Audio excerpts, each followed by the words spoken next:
जय हिंद। कैसे हैं आप लोग? आशा करते हैं कि ठीक होंगे। चलिए आज की वीडियो में हम बात करेंगे जो है द्विघात समीकरण के बारे में। पिछले वीडियो में हमने जो है द्विघात बहुपद पढ़ा, तो अब जो है इस वीडियो में हम बात करेंगे जो है द्विघात समीकरण के बारे में। द्विघात समीकरण,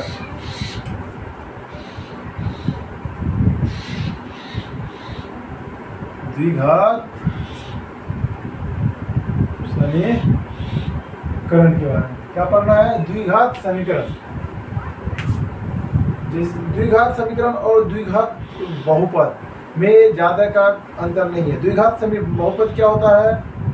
जिसकी चर का घात क्या हो, 2 हो। जैसे कि कोई समीकरण लिखा हुआ ax² plus bx plus c दिया हुआ, यह क्या है?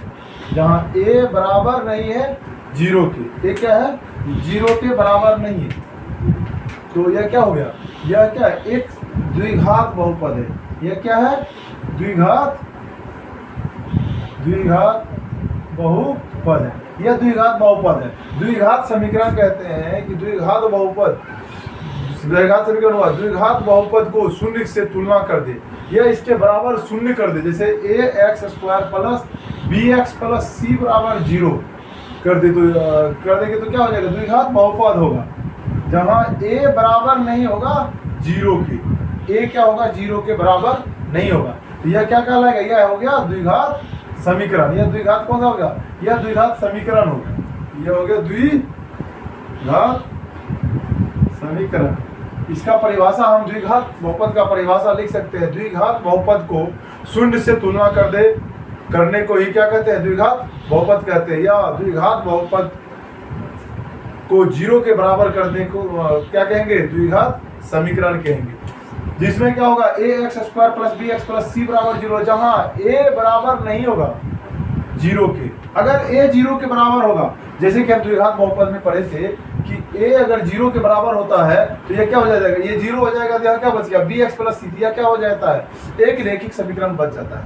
लेकिन यहाँ रेखिक समीकरण नहीं है, यहाँ द्विघात समीकरण रखना है। द्विघात समीकरण में क्या होना चाहिए? 4 का घात हमेशा क्या होना चाहिए? 2 होना चाहिए, तभी वो क्या हुआ? द्विघात समीकरण हुआ। ये 0 हो जाने से भी द्विघात समीकरण हो सकता है, ये 0 हो जाने से भी द्विघात समीकरण हो सकता है। लेकिन अगर घात को ही x के घात को ही 0 कर देंगे तो द्विघात समीकरण और नहीं होगा। चलिए तो इसमें देखते हैं, यह a, यह क्या है? a जो है x का गुणक है, b क्या है? ax² का गुणक है, b क्या है?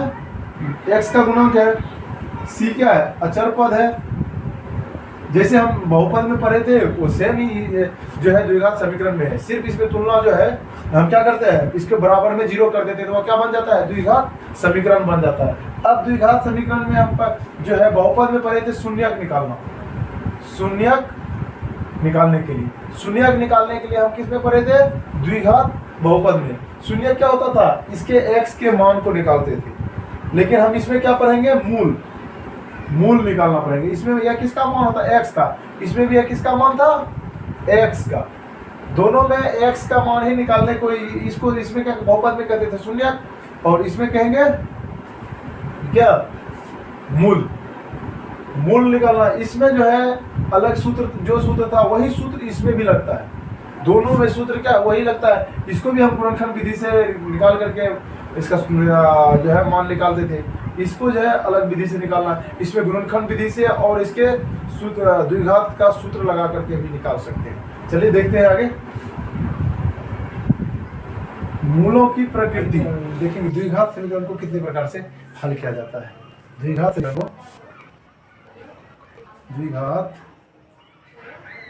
समीकरण का हल कितने प्रकार से है? 3 प्रकार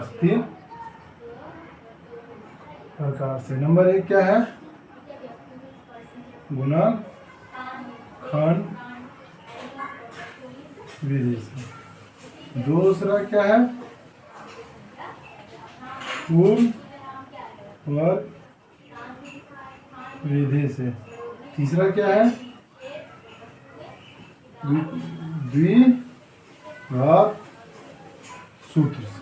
द्विघात सूत्र से। ये गुणनखंड विधि से हम क्या करते हैं? जो समीकरण जैसे लिखा हुआ ax² plus bx plus c जो लिखा हुआ है इस टाइप में कोई भी जो समीकरण लिखा हुआ उसमें क्या होता है, ये इसका प्रथम पद यानी कि एक्स स्क्वायर इसका और अचर पद यानी कि गुना, इन दोनों का गुना को इसको दो भागों में इस प्रकार तोड़ते हैं कि इसका गुना करने से जितना प्राप्त होता है इस दोनों को तोड़ने उस प्रकार तोड़ते हैं कि इस दोनों को जोड़ने से क्या प्राप्त हो, ये प्राप्त हो, लेकिन इन दोनों को गुना करने से इस दोनों का जितना प्राप्त होता है उतना होना चाहिए, उस हिसाब से इसको बीच वाले को तोड़ते हैं। तो यह इसे क्या कहते हैं, गुणनखंड विधि, जो हमने पिछली कक्षा में पढ़े होंगे, आप लोग 9th क्लास में पढ़े होंगे कि एक्स स्क्वायर जो गुणनखंड विधि। उसके बाद आता है ये पूर्ण वर्ग विधि। पूर्ण वर्ग विधि अभी हमारे क्लास से हटा नहीं है, या ऊपर वाले जब क्लास में हम जाएंगे तब इस विधि से पढ़ेंगे हल करना। इसके बाद आता द्विघात का सूत्र, जो द्विघात का सूत्र दिया हुआ है, मूल बराबर जो सूत्र दिया है -b plus minus root d बटे 2a, ये सूत्र के आधार पर हम निकालते हैं। इसका जो मूलों का जो प्रकृति है उसके अंदर जो हम सूत्र लगाए हैं उसके हिसाब से ये बनाते हैं। उसके बाद जो है उसके बाद इसी विधि को हम क्या बोलते हैं, श्री धाराचार्य सूत्र। इसी सूत्र को क्या बोलते हैं, श्री धाराचार्य सूत्र।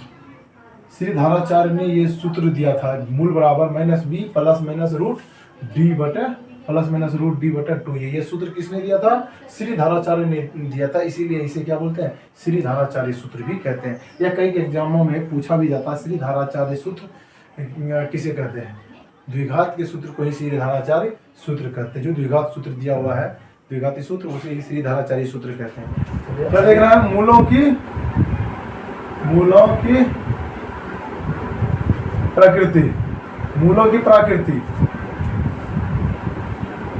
मूलों की प्रकृति। जब समीकरण यदि द्विघात करण ax square plus bx plus c बराबर 0, जहां a बराबर नहीं होगा 0 के, और a b c क्या है, a b c एक प्राकृतिक संख्या, a b c जो है वास्तविक संख्या है, वास्तविक संख्या है। ABC क्या है, वास्तविक संख्या, वह ऋण में भी हो सकता है और धन में भी हो सकता है, यानी कि निगेटिव में भी हो सकता है, वह पॉजिटिव में भी हो सकता है। चलिए आगे देखते हैं। ये जब है तो इसमें क्या होता है, जहां ये 0 हो गया तो क्या हो गया, मूल। अब इसका मूल निकालने के लिए मूल बराबर स्टॉप करो। चलिए देखते हैं मूल बराबर, इसमें सूत्र होता है मूल x बराबर होता है -b plus minus root b square minus 4ac, b square minus 4ac बटे 2a। ये इसका मूल निकालने का एक द्विघात फार्मूला है। द्विघात का क्या है, यह एक फार्मूला है, इसका फार्मूला, या ऋण में भी हो सकता है, जैसे यहाँ पे प्लस माइनस लगा हुआ है, प्लस माइनस लगा हुआ है तो अगर धनात्मक मान होगा, धनात्मक मूल जो है प्लस में अगर है तो हो जाएगा -b plus root b square minus 4ac बटे 2a। यह क्या होगा, यह धनात्मक के लिए, धनात्मक मूल के लिए क्या निकल गया, यह एक सूत्र हो गया। यह धनात्मक के लिए सूत्र है, ये जो हम पहले निकाले दोनों मूल का सूत्र ये है, जो कि दोनों मूल एक ही सूत्र पर हम निकाल सकते हैं और उसको फिर अलग से हम हल कर सकते हैं। अब इसके बाद आता है ऋणात्मक मूल। क्या आता है, ऋणात्मक मूल। ऋणात्मक मूल में होता है -b minus root b square minus 4ac, b square minus 4ac बटे 2a। ये निकल गया किसका, ऋणात्मक मूल है। जब यह मान कौन सा आ रहा है, ये ऋणात्मक मान आ रहा है, तब ये सूत्र लगाते हैं। यह होगा हमारा दूसरा मान। ये क्या हो गया, यह दूसरा मान हो गया। अब आगे देखते हैं अब जो है मूलों की प्रकृति में इसकी जो है, जब यह है बी स्क्वायर 4ac क्या है, इसको देखते हैं।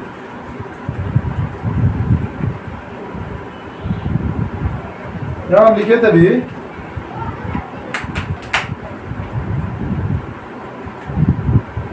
बी स्क्वायर माइनस 4ac को डी से सूचित करते, क्या करते हैं, डी से विविध कर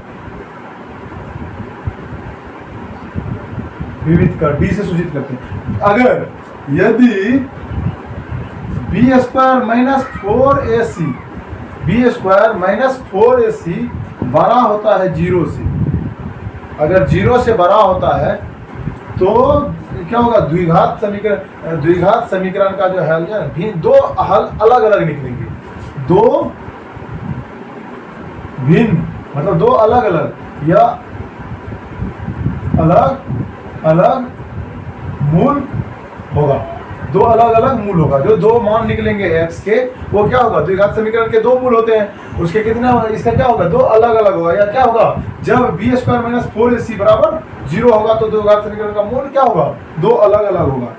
यदि बी स्क्वायर माइनस 4ac बराबर 0 हो जाता है, तो इसका दो बराबर मूल निकलेगा, तो दो बराबर मूल होगा। अब देखते हैं कैसे, जब ये बी स्क्वायर माइनस 4ac 0 हो जाता है, जैसे कि तो x बराबर, अभी सूत्र हम लिखे थे पहले क्या, minus B plus minus root B square minus 4ac बटे 2a।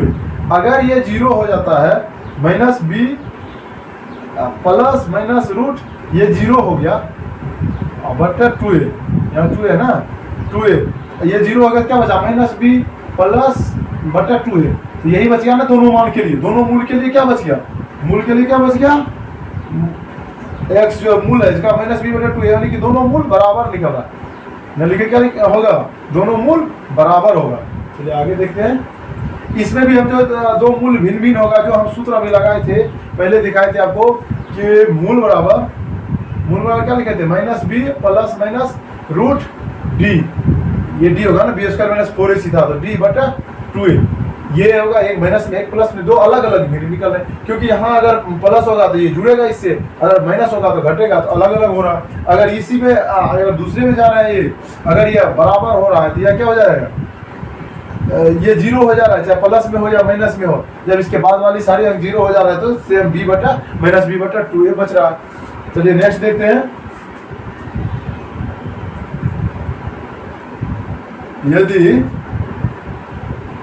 यदि बी स्क्वायर माइनस 4ac जो है छोटा हो 0 से, अगर बी स्क्वायर माइनस 4ac 0 से छोटा हो तो क्या होगा, इसका कोई वास्तविक हल नहीं होगा, कोई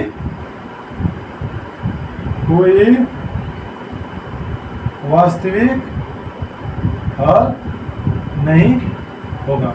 क्या होगा, कोई वास्तविक हल इसका नहीं होगा, क्योंकि जब ये 0 हो रहा है तो माइनस रूट के अंदर आ जा रहा है, रूट के अंदर जो माइनस आ रहा था यह हल नहीं हो पा रहा है, तो यह क्या हो जाएगा, यह एक वास्तविक हल, इसका नहीं, कोई वास्तविक हल नहीं निकलता है। चलिए आगे देखते हैं। हमको अब इसमें मूल हम जो है पिछले समीकरण जो है बहुपद में पढ़े थे कि शून्य को x और y को किससे सूचित करते थे, अल्फा और बीटा से। द्विघात में भी मूल x को अल्फा और बीटा से सूचित करते हैं, अल्फा और बीटा से मूल को सूचित करते हैं। एक मूल को अल्फा से, दूसरे मूल को हम किसे सूचित करते हैं, बीटा से। अब अल्फा से, चलिए अब ये सूत्र होता है, अब मूल निकालने के लिए हमें पता चल गया जो है कि मूल हम कैसे निकाल लेते हैं। अब ये अल्फा और बीटा, पिछले में हम पढ़े थे कि संबंध जो है क्या होता है, तो समीकरण बराबर द्विघात समीकरण बराबर सूत्र होता है x square minus alpha plus beta into x plus alpha into beta बराबर 0। द्विघात द्विघात समीकरण बराबर फॉर्मूला क्या होता है, x square minus alpha plus beta into x plus alpha into beta बराबर 0। यह क्या हो गया, यह इसका एक्स स्क्वायर का गुणक हो गया, यह क्या निकल गया हमारा, यह मूलों का योग हो गया, यह मूलों का योग, यह हो गया मूलों का गुणा, गुणा मूलों का गुणा, गुणन, मूलों का गुणा या गुणा लिख सकते हैं, दोनों हो गया। यह फॉर्मूला हमारा किसके लिए है, समीकरण के लिए। जब अगर हमको समीकरण बनाना हो तो ऐसे हम बना सकते हैं। जैसे कोई एक उदाहरण देख लेते हैं,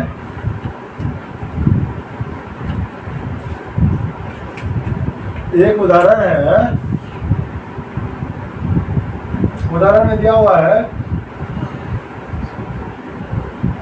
द्विघात समीकरण ज्ञात कीजिए जिसका मूल 5 और 6 दिया है, जिसका मूल क्या कह रहा है, 5 और 6 दिया हुआ है। तो यानी कि जो है हल करेंगे, अल्फा कितना दिया हुआ है 5, बीटा कितना दिया हुआ है 6। अब इसका जो है मूल समीकरण लिखना है। द्विघात समीकरण बराबर क्या होता है, अल्फा यानी कि x square minus alpha plus beta into x plus alpha into beta बराबर क्या होगा 0। ये कितना है, एक्स स्क्वायर यहाँ हो गया माइनस अल्फा कितना है 5, बीटा कितना है 6 यानी एक्स, प्लस यहाँ कितना है अल्फा इंटू बीटा 5 गुना 6 बराबर क्या है 0। यह कितना हो गया, x square minus 11x plus 30 बराबर कितना हो गया 0। यह क्या निकल गया, द्विघात समीकरण निकाल गया। इस प्रकार से हम इसका समीकरण निकाल सकते हैं। चलिए हम नेक्स्ट वीडियो में अब जो है एनसीईआरटी के क्लास 10th का जो है मैथमेटिक्स, उसका जो है 4 पॉइंट, अगले नेक्स्ट चैप्टर जो हमारा 4.1 को सॉल्व करेंगे। मिलते हैं फिर अगले वीडियो में। धन्यवाद। अगर वीडियो पसंद आए तो लाइक एंड सब्सक्राइब करें। धन्यवाद।